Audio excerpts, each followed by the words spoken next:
Welcome to Corona Corner, Tel Aviv. We're taking another route today because there's this famous story about how a person walks down a street and falls, and there's a hole, and he falls in it. And the next day he tries to go around, but he still falls in it.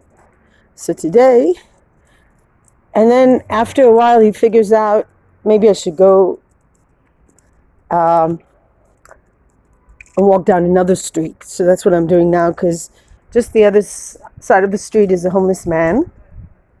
And I realized that his energy is getting to me, because like he says, oh, look, first of all, he drinks vodka all the time. And I don't really need that kind of energy in my life, because I attract drunks and people that are narcissistic, personality disorder, like a magnet. It's like if there's a drunk anywhere in the vicinity of, I don't know how many kilometers, they'll be drawn to me like a magnet.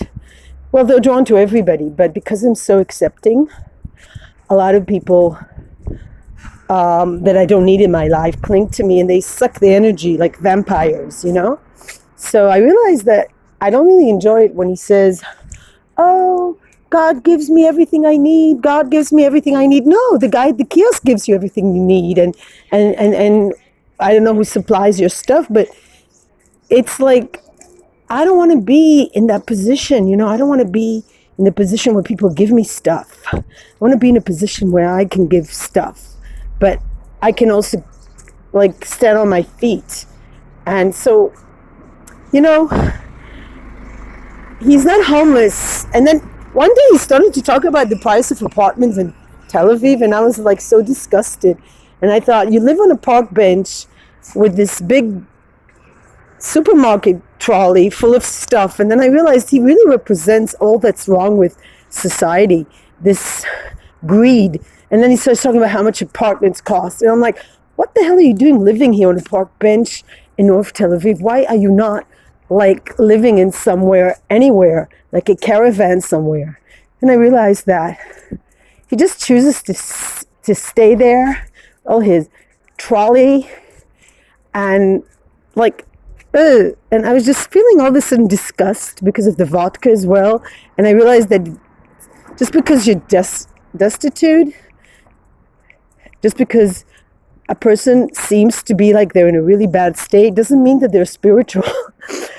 And although I have to say, I think people that have a lot of property really have a hard time being spiritual, because they've just got so much and they're used to such a standard of living.